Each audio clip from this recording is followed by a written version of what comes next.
Novelist of the early Victorian period आपको याद होंगे, दो बड़े जॉइंट नॉवेलिस्ट हमने कंपैरिजन में डिस्कस किए थे, चार्ल्स डिकन और थैकरे, याद होंगे आपको। अब आते हैं लेटर विक्टोरियन पीरियड्स को, और उनकी बातें अगर आपको याद है तो फिर उनसे हम कॉन्ट्रास्ट करते हैं कि क्या फ़र्क है दोनों में, या आप खुद भी कर सकते हैं। The novel in the later Victorian period took a new trend, and the novels written during this period was may be called the modern novels। हम यहाँ पे कह सकते हैं कि मॉडर्न नॉवेल्स हैं, मॉडर्न एज नहीं अभी आई है, वो इससे आगे है, और कोशिश करते हैं कि मॉडर्न एज भी हम टच कर लें किसी न किसी तरीके से। George Eliot was the first to write novels in the modern style. अगर मॉडर्न स्टाइल नॉवेल्स में बात करें तो वो बिल्कुल मॉडर्न हो चुका था यहाँ पे आके, और इसमें इब्तदा किया जॉर्ज एलियट ने। Other important novelist of the period were Meredith and Hardy. तो हमारे पास तीन बड़े नॉवलिस्ट आ जाते हैं, George Eliot, Meredith and Hardy. The year 1859 saw the publication not only of the George Eliot's Adam Beat, George Eliot का ये work Adam Bede आपने पढ़ा होगा, but also the Meredith's the ordeal of the Richard Feverel. ठीक है, Meredith का work है the ordeal of Richard Feverel. Though they are vastly different from each other, they stand in sharp contrast to the works of the established novelists that appeared the same year. कुछ novel जो हैं Dickens के भी अभी appear हो रहे थे, जैसे डिकन ने अभी बहुत लास्ट एज में था डिकन, और डिकन के नॉवल आ रहा था a tale of two cities and Thackeray का वर्जीनियंस, लेकिन उनसे इनका कंट्रास्ट पॉसिबल है। The novelist of the early Victorian period Dickens, Thackeray, Trollope and others had followed the tradition of the English novel established by Defoe, Richardson and Fielding. जो early part है वो तो बिल्कुल जो क्लासिकल एज के अंदर novel establish हो गया था, उन्होंने वही ट्रेंड फॉलो किया, उसी को आगे बढ़ाया है। Their conception of themselves was modest, and their conscience aim nothing and much more elevated than Wilkie Collins, make them laugh, make them cry and make them wait। ठीक है, ये विल्की कॉलिंस का स्टेटमेंट है about art, about literature, specially about novel writing. क्या कहते हैं? Make them laugh, make them cry, make them wait, इस तरह की राइटिंग करते थे। Set against this innocent notion of the novelist function, the new novelist of the England was as well as the other countries of the Europe began to have high ambition of making the novel as a serious as poetry। तो novel जो है ना, उससे पहले तो वो समझा जाता है कि प्रोज वर्क है, प्रोज में क्या बात होनी है, हाईली सीरियस किस्म के थीम नहीं डिस्कस हो सकते प्रोज लैंग्वेज के अंदर। लेकिन लेटर विक्टोरियन नॉवेलिस्ट ने नॉवल को एक मीडियम बनाया to convey their morality, to convey their philosophies basically. The Russian novelist, अगर पूरे यूरोप में भी एक नया ट्रेंड स्टार्ट हो, जैसे टर्जनीव है नॉवेलिस्ट में, टॉलस्टॉय है। तो आपको पता है टॉलस्टॉय का एक वर्क है जिसे कहा जाता है दुनिया में सबसे ज्यादा पढ़े जाने वाला नॉवल, टॉलस्टॉय का नॉवल गिना जाता है, रैंकिंग बनी है। तो क्या आप में से कोई बता सकता है कि टॉलस्टॉय का कौन सा वर्क है वर्ल्ड फेमस जिसे कहा जाता है दुनिया में सबसे ज्यादा पढ़ा जाने वाला वो नॉवल है? और दूसरे नंबर पे कौन आया था? उसके अलावा दोस्तों विस्की का काम आपने देखा होगा, क्राइम एंड पनिशमेंट आपको याद होगा, द इडियट आपको याद होगा, and the French novelist like Flaubert and all begin to look upon the novel as a medium of conveying profound thoughts. तो फर्स्ट टाइम क्या हो रहा था, पूरे यूरोप में ये तहरीक स्टार्ट हो गई थी कि प्रोफाउंड जो थॉट्स हैं उसको समझा जाता था, सिर्फ पोइट्री में बयान किया जा सकता है। प्रोफाउंड जो है थॉट्स हैं, फिलोसफीज जो है, डीप आइडियाज जो discussion. फ्लॉबर especially arrogated to himself the rights and the privileges of the poet, and he talked about his talent and made him as seriously as poet do theirs। Flaubert ने कहा कि कोई जिस तरह poet है वो भी अपने आर्ट में जो नॉवल है उसको उतनी ही अहमियत देता है। The European novelists in the middle of the 19th century were making the same claims about their vocation as the romantic poets in English did in the beginning of the century। जैसे बिल्कुल romantic poets ने आते साथ ही poetry के बारे में जो बातें की थी, अब लेटर विक्टोरियन एज में नॉवलिस्ट को भी वही ख्याल आया और उन्होंने इस आर्ट को जो है वो एक मकाम दिया, उठाया इसको और इसमें डीप प्रोफाउंड आइडियाज को उन्होंने सोचा कि एक्सप्रेस करना चाहिए. The seriousness of these European novelists were both moral and aesthetic, and it came to English fiction with George Eliot and Meredith. Both of them were intellectuals and philosophers. अब फर्क ये था कि जॉर्ज एलियट जो मैरिडथ है और उसके मुकाबला अगर आप कर रहे हैं अर्ली विक्टोरियन से, तो डिकन और थैकरे कोई फिलोसफर नहीं है, जस्ट नॉवलिस्ट है, जस्ट स्टोरी टेलर है, अच्छी स्टोरी सुनाते हैं, लेकिन कोई डीप प्रोफाउंड आपको आइडियाज मिलेंगे, वो जो शेक्सपियर वाली जो डेप्थ है, डेप्थ उसके अंदर मिलती है, जो प्रोफुंडिटी मिलती है, वो चीज़ तो आपको नहीं मिलेगी. तो ये पहली बार ये हुआ कि लेटर विक्टोरियन एज में जॉर्ज एलियट और मैरिडथ जो है वो ना सिर्फ एक ऑथर थे बल्कि इंटेलेक्चुअल और एक फिलोसफर थे, who had associates among such class of people. On the other hand, their predecessors, Dickens and Thackeray, had association with journalists, artists and actor. देखा जाए तो डिकन ने एक्टिंग भी किया, विल्की कॉलिंस के प्ले में रोल भी प्ले किया था, और थैकरे हो, डिकन हो, इससे पहले डेफो हो, ये सारे आप देखें तो ये जर्नलिस्ट हैं, कोई आर्टिस्ट है, कोई एक्टर है, इनमें कोई फिलोसफर नहीं है, कोई साइकोलॉजिस्ट नहीं है, कोई हिस्टोरियन नहीं है, कोई डीप थिंकर नहीं है. लेकिन जो लेटर विक्टोरियन एज है इसके अंदर हमें फिलोसफर, थिंकर, ये लोग आते हैं और ये नॉवल उठाते हैं as a medium to express their philosophies, their deep thoughts. George Eliot lived in a much larger world of ideas. The ideas condition her views of fiction, determine the shape of her novels and the imagery of her prose. Meredith, who was partly educated in Germany and was influenced by the French writers, developed a highly critical view of England and its literature. Thus, specially equipped, these two novelists, George Eliot and Meredith, gave a new trend to the English novel and made it modern.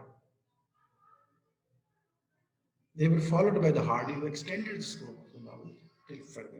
तो ये तीनों जो novelist हैं वो उनकी thoughts जो हैं वो डीप हैं, वो फिलोसफिकल हैं, डीप आइडियाज को ये लोग डिस्कस करते हैं. तो सबसे पहले हम जिस नॉवलिस्ट को के बारे में अभी पढ़ेंगे वो है जॉर्ज एलियट. इनका नाम तो मर्दों वाला है लेकिन ये थी मर्द नहीं थी, मेल नहीं थी, वैसे तो मर्द ही थी.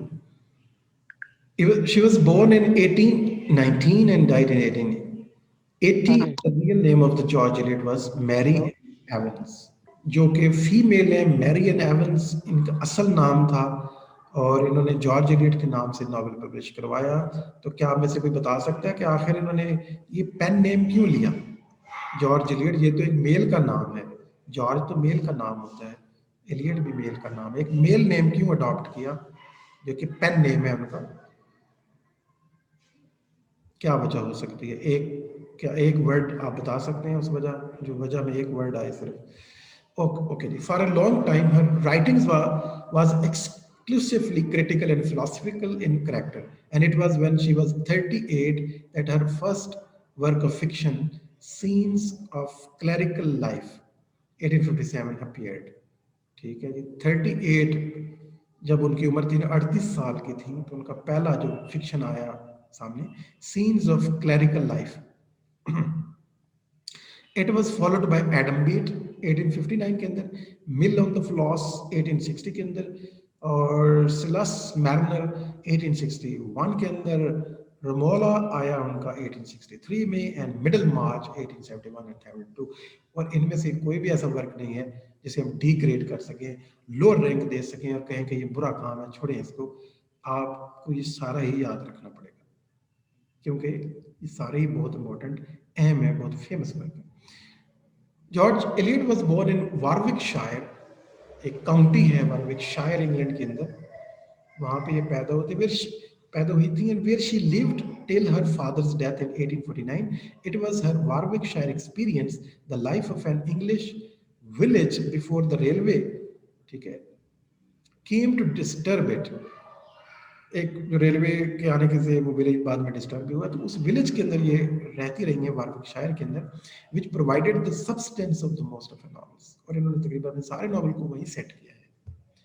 जैसे हार्डी ने ना, हार्डी पिक की जो सेटिंग है वो, लेकिन वो फिक्शनल है, यहाँ वार्विक शायर ओरिजिनली है। Gifted with the wonderful faculty of observation, she could reproduce faithfully the mannerism of the rustic habit and speech. जो rustic life है उनको उन्होंने reproduce किया अपने novels के अंदर. Having the thorough knowledge of the countryside and the country people, their hierarchies and standards of value, she could give a complete picture of their life. Moreover, she could beautifully portray the humor and the pathos of these simple folk as no English novelist had done before. उनका सारा focus village people के ऊपर था क्योंकि उन्हीं के यहाँ ये रही, अपना एक्सपीरियंस ही उन्हीं के बारे में था. Just as we look at Dickens for the picture of the city streets and the Thackeray for the vanities of the society, upper class society के ऊपर जो नज़र थी वो थैकरे की थी, और आम जो लोग थे, गरीब आदमी जो गलियों महलों में रहते हैं, आम इंसान है, डिकन ने उनको सिटी लाइफ को पोर्ट्रे किया है. We look George Eliot for the reflection of the country life in England. Unity of the plot construction was lacking in the English novel before George Eliot appeared on the scene. जो plot पे इनकी grip है वो इससे पहले हमें नजर नहीं आती है. This was a singular contribution of us to the development of English novel. As a craft अगर देखा जाए तो इन्होंने एक बड़ा ही strong plot जो है वो generate किया. The mood of much of her work is like the Matthew Arnold's poems. She shares also with him his melancholy and depressing mood. आपको मतलब Matthew Arnold high seriousness, Matthew Arnold के बारे में तो कहा जाता है कि वो हाईली सीरियस पर्सन थे और जरा से भी लैकिंग किसी आर्टिस्ट में वो बर्दाश्त नहीं करते थे और उन पर सख्त तनकीद करते थे. तो बिल्कुल उन्हीं की तरह इनके काम में भी आपको एक सैडनेस नजर आएगी. ये एक फिलासफर है, ठीक है, जो जितने भी दुनिया में फिलासफर होते हैं उनमें आपको ज़ाहिर कॉमिक एलिमेंट, वल्गैरिटी तो नहीं मिलेगी ना, डीप थिंकिंग मिलेगी. इन्होंने अपनी एक दुनिया क्रिएट की, अपनी फिलॉसफी क्रिएट की और उसको एक्सपेरिमेंट किया इन्होंने अपने कैरेक्टर्स के अंदर.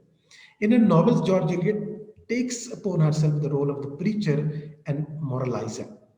अब इनकी जो मॉरलाइजिंग टोन है, जो प्रीचर है, वो इनको जोड़ती है किसके साथ? टोटल विक्टोरियन एज के साथ. क्योंकि टोटल विक्टोरियन एज में हम देख रहे हैं कि शायद ही कोई हो जो मॉरलाइजर ना हो. डेकेडेंट्स और प्री रैफलाइट के अलावा, जो कि पोइट्री में रिएक्शन आ चुका था, बाकी उससे पीछे आखिरी 8-10-15 सालों से पीछे चले जाएं तो फिर आपको क्या मिलेगी? मॉरलाइजिंग टोन. ये सारे प्रीचर भी थे साथ साथ. Though profoundly religious at heart, she was greatly affected by the scientific spirit of the age. And finding no religious creed or political system satisfactory, she fell back upon the duty as the supreme law of life. अब George Eliot के साथ क्या हुआ कि अंदर से तो वो बहुत ही रिलीजियस थी, यानी समझती थी कि कोई डिवाइन ऑर्डर है, कोई डिवाइन चीज़ है जो चला रही है पूरी दुनिया को. लेकिन जो कंटेम्प्रेरी उनको रिलीजन मिले, जो क्रीड्स मिले, जो पॉलिटिकल सिस्टम मिले, उनसे कोई सेटिस्फाइड नहीं थी. इसलिए फिर फाइनली उन्होंने क्या किया? उन्होंने खुद से फिर एक डिजाइन किया सिस्टम ऑफ थॉट खुद से, और फिर अपने कैरेक्टर्स को प्रैक्टिस किया उसके अंदर. In all her novels, she shows in individuals the play of the universal moral force. उनके ख्याल में एक यूनिवर्सल, एक मॉरल फोर्स थी, वो दुनिया पे रूल कर रही है. जो भी उस मोरालिटी को वायलेट करता है, जनरल लॉज है, मॉरल लॉज है, वो पनिश होता है. And establishes the moral law as the basis of the human society. It is to her as inevitable and automatic as gravitation, and it overwhelms personal freedom and inclination. जिस तरह gravity है ना कि हर जगह मौजूद है, उसे आप बच नहीं सकते, उसके रूल्स रेगुलेशन चलते रहते हैं, तो उनके ख्याल में एक मॉरल लॉ भी मौजूद है और वो डिस्कवर किया जॉर्ज एलियट ने. All the novels of the George Eliot are example of psychological realism. और दूसरी जिनकी कंट्रीब्यूशन थी, इन्होंने ब्रेन से अंदर जाके नॉवल के जो करैक्टर होते थे उनके जहन के अंदर जाके डिस्क्रिप्शन ये करती थी. तो फर्स्ट साइकोलॉजिकल डिटेल्ड जो रियलिज्म है इन्होंने डिस्क्राइब किया. She represent in them like Browning in his poetry the inner struggle of the soul. तो ब्राउनिंग के साथ ये कहीं क्लोज हो जाती है, कहाँ पे? जहाँ स्ट्रगल ऑफ सोल चलती है, and reveals the motives, impulses and hereditary influences which govern human action. Browning भी पता है आपको ड्रामेटिक अंदाज में चीजें लिखता था और कैरेक्टर्स के ज़हनों से उनके डायलॉग देता था डायलॉग फॉर्म में लिखता था, ड्रामा फॉर्म में इन्होंने पोइट्री लिखी और करेक्टर्स की इनर जो कंडीशन है, मोटिव्स हैं, उनको भी डिस्क्राइब करता था, बिल्कुल इसी तरह जैसे जॉर्ज एलियट ने अपने नॉवेल्स में करेक्टर रखे.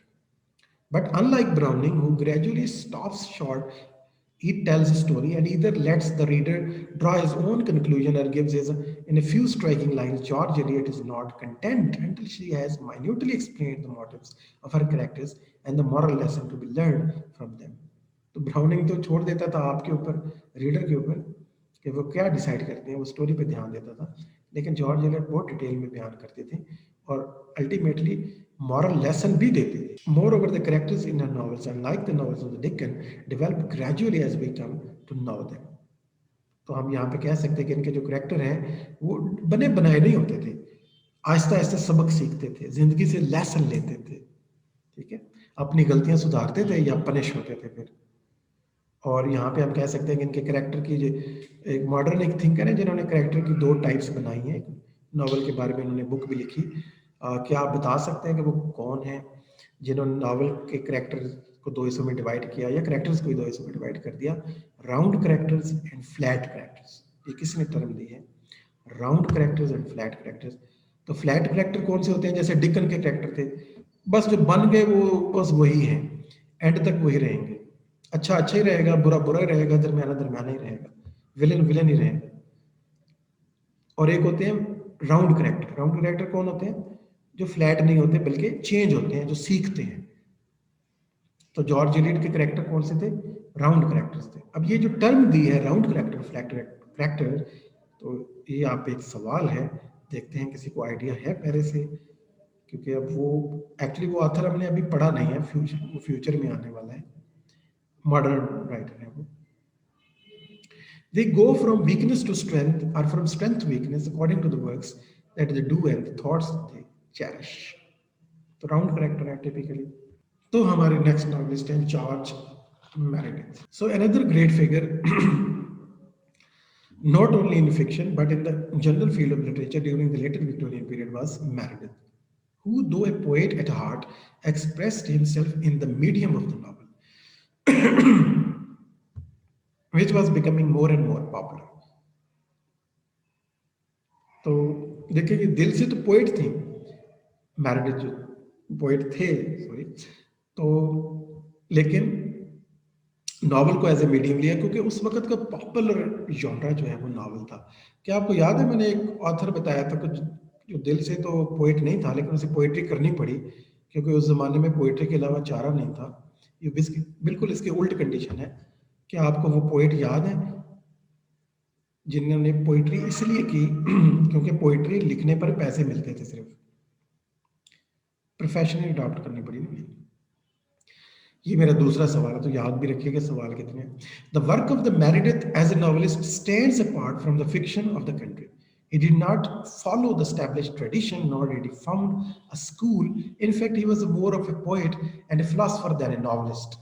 तो ये नॉवलिस्ट तो कम थे, ज्यादा तो ये पोएट और फिलोसोफर थे, लेकिन लिखे नॉवल हैं. He confined himself principally to upper class of the society, and his attitude to life is that of the thinker and the poet. In his novels, he cared little for the incident and the plot on their account, but used them principally to illustrate the activity of the comic spirit. मजे की बात है, इनका ख्याल था कि दुनिया पे कॉमिक स्पिरिट रूल करती है, और ये आइडिया बिल्कुल अपोजिट है हार्डी के, जो आगे चल के कहेगा कि कोई बड़ी जालिमी किस्म की स्पिरिट है, बड़ी ईवल स्पिरिट रूल करती है दुनिया के ऊपर. हार्डी ने क्या कहा? ईवल स्पिरिट है जो यूनिवर्स पे रूल कर रही है और वो इंसानों के बहुत खिलाफ है, बहुत नुकसान पहुंचाती है. जबकि मेरेडिथ क्या करें? Comic spirit. इसका मतलब इन्होंने फिर कॉमेडीज लिखी होंगी, चीजों को मजाहिया रंग दिए हैं. Comedy he conceives of as a muse watching the action of the men and the women. का ख्याल था कॉमेडी वो म्यूज है जो हम सबको ऊपर से देखती रहती है और हंसती रहती है. Detecting and pointing out their inconsistencies with view to their moral improvement. She never laughs aloud. She only smiles at most, and she smiles is of the intellect, and for she is the handmaid of philosophy. He is talking about the muse, handmade of philosophy. Meredith loves to trace the calamities which befall those who provoke nature by obstinately running counter to her laws. इसके ख्याल में भी nature के natural laws हैं, अगर आप उनके counter जाएंगे तो फिर आपके साथ प्रॉब्लम्स आएंगे. A certain balance and the sanity, fine health of the body and the soul are, in his view, the means prescribed by the nature. The Ordeal of Richard Feverel, इनका master work है, which is one of the earliest Meredith novel, is also the one of his best. The Ordeal of Richard Feverel. Its theme is the ill-advised bringing up of an only son, Richard Feverel, by his well-meaning and officious father, Sir Austin Feverel. तो sir Austin फेवरल के एक ही बेटे होते हैं, Richard फेवरल, और ये उनको इनकी जो ब्रिंगिंग है, इल एडवाइज ब्रिंगिंग करते हैं. In spite of his best intentions, the father adopts such methods as are unsuited to the nature of the boy, with the result that he himself becomes the worst enemy of his son. ठीक है, तो worst enemy of सन इसलिए बन जाता है क्योंकि वो जो कुछ वो नेचुरली उसको डेवलप नहीं करता, अननेचुरल वे में डेवलप करना चाहता है उसकी माइंड को. हमारे यहाँ भी अक्सर वालिदैन, आपको पता है, अपनी बातें इम्पोज करते हैं और जो कुदरती तौर पे हमने बच्चों ने बड़ा होना होता है उनको रुकावट बन जाते हैं उसके रास्ते में. एंड दस an object of the ridicule by the comic spirit, लिहाजा पर कॉमिक स्पिरिट रिडिक्यूल करती है उनके ऊपर. ओके जी. एवॉन हैरिंगटन 1861 में आता है, is full of the humorous situations which arise out of the social snobbery of the Harrington family. और ये हैरिंगटन फैमिली का राउंड अबाउट है, एवॉन हैरिंगटन, और इनमें भी वही कॉमिक स्पिरिट और कॉमेडी जनरेट की है उन्होंने. तो हार्डी के बिल्कुल उल्ट हैं ये. उसके अलावा रोडा फ्लेमिंग और Sandra Belloni and Harry Richmond and Beauchamp's Carrier all contains the best qualities of the man with art, intellectual brilliance, and ruthless exposure of the social weaknesses and an occasional poetic intensity of the style. कुछ और work हैं अगर आप इनको याद रख सकें तो गुड है. In all of them, Meredith shows himself as the enemy of sentimentality. एक और इनमें क्वालिटी है, ये बिल्कुल भी सेंटिमेंटल नहीं है, कोई जज्बातियत नहीं आती इनके अंदर. The egoist, which is the most perfect illustration of what he meant by comedy, Meredith reaches the climax of his art. तो इनका अदर बेस्ट वर्क जो है, the climax है कुछ क्रिटिक्स के यहाँ, the egoist है, यहाँ कॉमेडी जो अपनी हाई पॉइंट पे है. Like George Eliot, Meredith is a psychologist. ये इसने भी ब्रेन एक्सप्लोरेशन किया है. Like Browning, Meredith preaches an optimistic and positive attitude to life. तो कॉमेडी लिखने वाले नॉन सेंटिमेंटल हैं, तो डेफिनेटली पॉजिटिव एटीट्यूड होगा इनकी लाइफ के बारे में, ऑप्टिमिस्टिक होंगे. Influenced by the theory of evolution, he believes that the human race is evolving towards perfection. अपने टाइम की साइंस से भी मुतासिर हुए. This process can be accelerated by the individual man and the women by living a sane, balanced and healthy life. They should follow the golden mean and steer clear of. This refreshing philosophy, the novels of the Meredith have a special message for the modern man who finds himself enveloped in a depressing atmosphere. तो अगर आप depressed हैं तो आपके लिए positive message है Meredith के पास. Meredith की जो कॉमेडीज हैं उसमें आपको life affirming, positive, optimistic message मिलेगा. क्योंकि यूनिवर्स पर रूल कौन कर रहा है? एक कॉमिक स्पिरिट रूल कर रही है, वो मजाक को पसंद करती है. ईवल स्पिरिट नहीं है, लेकिन ईवल स्पिरिट वाले भी आ गए हैं. टॉमस हार्डी मैलिग्नेंट पावर की जो बात करते हैं, नेगेटिव पावर. हार्डी जो हैं इनको आपने यकीनन पढ़ा होगा. टेस इनका वर्क अभी रिसेंटली मैंने पढ़ा है. रिटर्न ऑफ द नेटिव अपने टाइम में हमने मास्टर्स में पढ़ा था इनका वर्क. हार्डी जो है फैटलिस्ट ने, आपको पता है, काफी आप जानते हैं. The greatest novelist of the later Victorian period was Thomas Hardy. कुछ के हाँ ये ग्रेटेस्ट भी हैं. Like Meredith, he was an at heart a poet and express himself also in words. जैसे हमने पढ़ा, हार्डी एज ए पोएट भी थे. But unlike Meredith, attitude to life is optimistic. Meredith का आपको पता है वो तो मजाक में चीजों को देख रहे हैं, कॉमिक वे में देख रहे हैं और कॉमिक स्पिरिट की बात करते हैं. Who has written comedies, Hardy's attitude to life is rather pessimistic and he has written tragedies. तो देखें मैरिड इन दोनों को इकट्ठा याद रखना कितना पॉसिबल है क्योंकि दोनों में कंट्रास्ट है. Hardy thinks that there is some malignant power which controls the universe. एक कोई malignant power है, कोई evil spirit है जो यूज करती है, एक malignant power है. और मैरिडेथ क्या कहते थे, कोई कॉमिक स्पिरिट है. And which is out to thwart and defeat man in all his plans. यानी इंसान जो भी मनसूबे बनाता है अल्टीमेटली ये जो पावर है, जो इवल पावर है, जो मैलिग्नेंट पावर है, वो उसे तोड़ देती है, ब्रेक कर देती है. इंसान की डिफीट जो है वो होनी है. It is especially hostile to those who try to assert themselves and have their own way. और ये जो मैलिग्नेंट पावर है ना, ये खास तौर पे उनके तो बहुत ही खिलाफ है जो प्राइड करते हैं, जो असर्ट करते हैं खुद को. ठीक है, जो खुद को कुछ बड़ी चीज समझते हैं या करते हैं और जो बातें करते हैं बड़ी बड़ी, उनका तो डाउनफॉल यकीनी है क्योंकि ये मैलिग्नेंट पावर को तो बिल्कुल ही पसंद नहीं है. Thus his novels and the poems are throughout the work of a man painfully dissatisfied with the age in which he lived. He yearned for England's past. He distrusted modern civilization. जो modern development थी बिल्कुल ही उस पर trust नहीं कर रहे थे modern civilisation, Hardy जो है. And because he suspected that its effect was frequently to decivilize and weaken those to whom nature and old custom had given stout hearts, clear heads, and enduring spirit. तो इनका ख्याल था कि modern जो technology है, जो science है, development है, ये डिसिविलाइज कर रही है लोगों. Hardy also resists the infiltration of the aggressive modernity in the quiet village surrounding. इन्होंने जो villages पे लिखा है सारा, आगे इनकी जो Wessex, जो इनकी imaginary एक village place है. Hardy passed the major portion of his life near Dorchester, and his personal experiences were bound up with the people and the custom and the monument and the institution of the Dorset and the contiguous countries of the southeastern England, which he placed permanently on the literary map by the ancient name Wessex. तो इन्होंने अपना जो Dorchester का experience था, इन्होंने एक imaginary दुनिया create की और एक इमेजिनरी काउंटी क्रिएट की. एक्चुअली वेसेक्स नाम की कोई प्लेस नहीं है, ये इमेजिनरी प्लेस है जो हार्डी ने नाम दिया उनको, और अपने सारे नावल वहीं सेट कर दिए. तो हार्डी अपने सारे नावल एक इमेजिनरी विलेज सराउंडिंग में सेट करते हैं. उनका नाम क्या है? वेसेक्स. ये भी पूछा जाता है अक्सर. No other novelist in England has celebrated a region so comprehensively as Hardy has done. इन्होंने इतना उसके बारे में लिखा है, और यहाँ डार्विन का इन्फ्लुएंस भी इन पे नजर आता है क्योंकि एनवायरनमेंट जो है वो कंट्रोल करता है इंडिविजुअल को, उन पे काफी असर डालता है.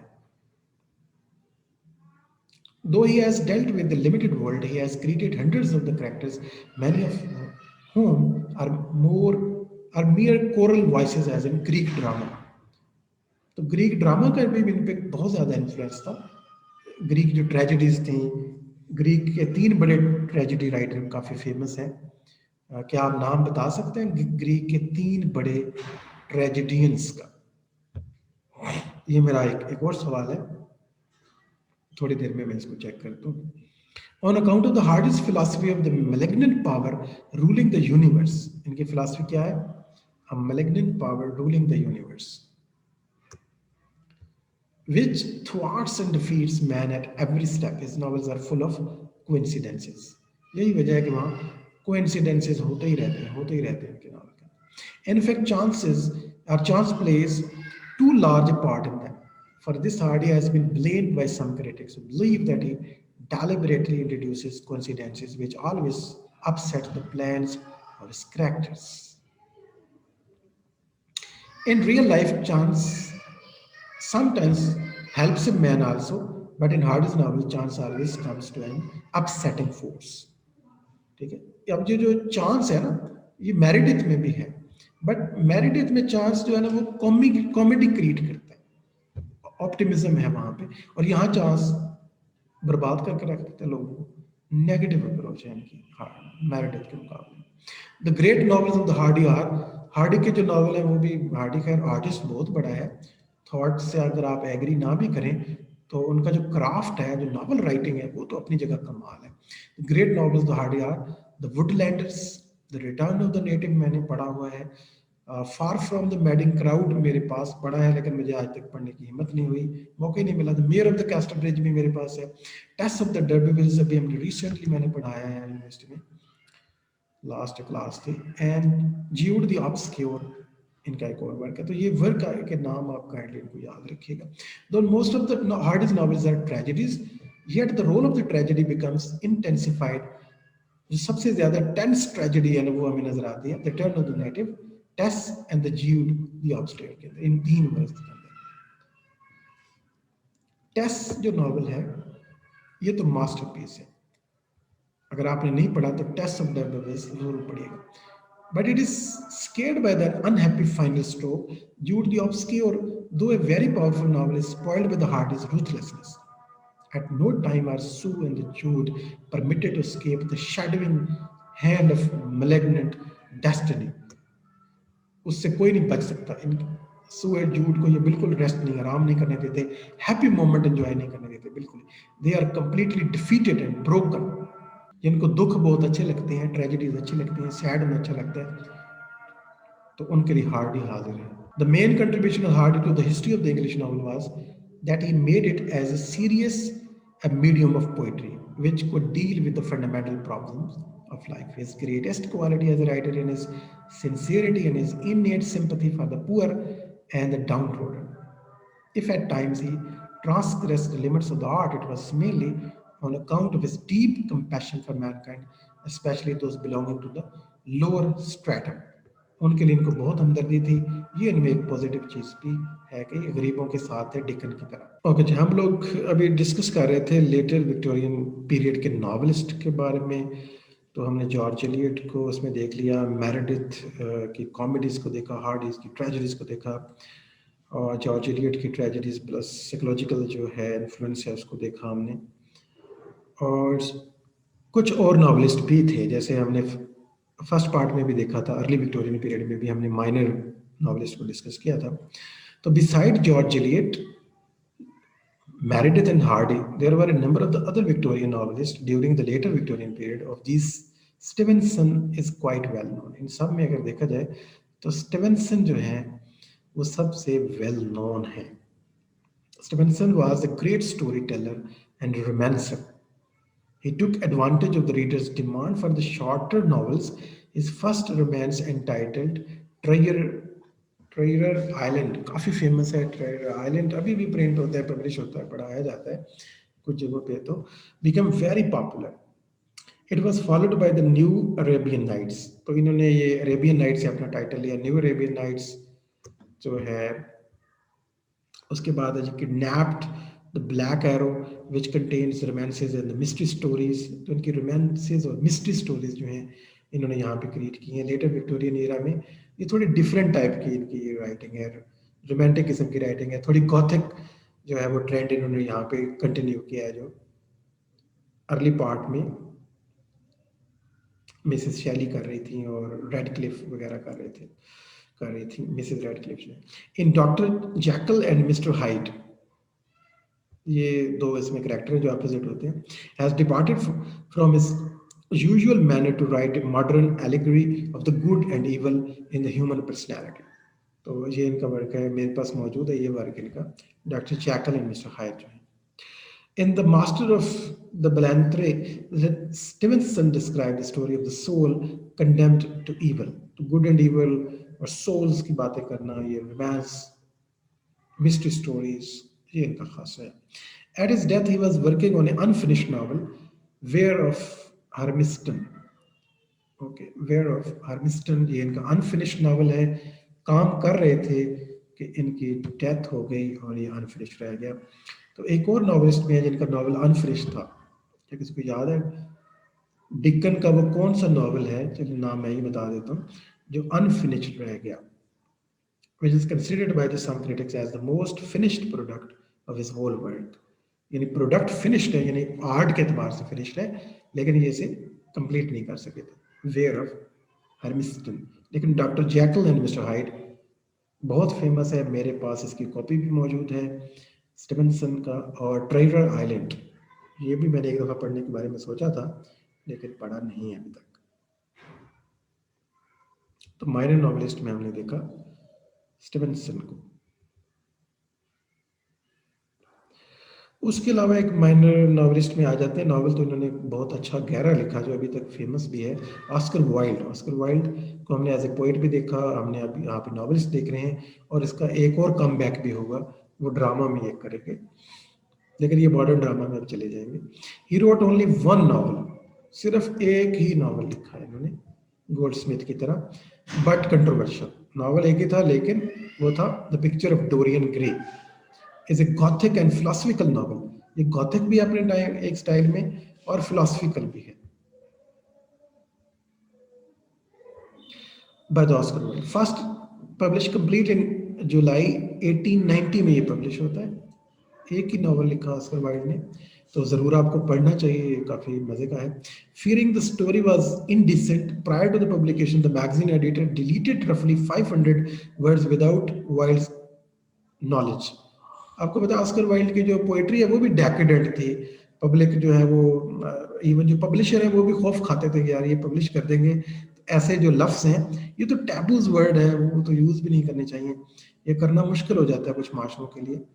तो इन्होंने इनकी पूछे बगैर ही उन्होंने 500 वर्ड्स जो है वहाँ से डिलीट कर दिए। डिस्पाइट दैट सेंसरशिप, इसको, ठीक है, इसको कहते हैं censorship. The picture of Dorian Gray offended the moral sensibility of the British book reviewers. अब पब्लिशर ने बड़ी एहतियात से काम लेते हुए काफी सारे वर्ड्स डिलीट कर दिए थे, उसके बावजूद इसने हिला दिया ब्रिटिश जो है वो रिव्यूअर्स को। Some of the whom said the Oscar Wilde merited prosecution for violating the laws of guarding public morality, इन्हें तो प्रोसिक्यूट कर देना चाहिए, इन्हें इन पर केस चलना चाहिए, इनको सजा मिलनी चाहिए। In response wild aggressively defended his novel and art in correspondence with the British press.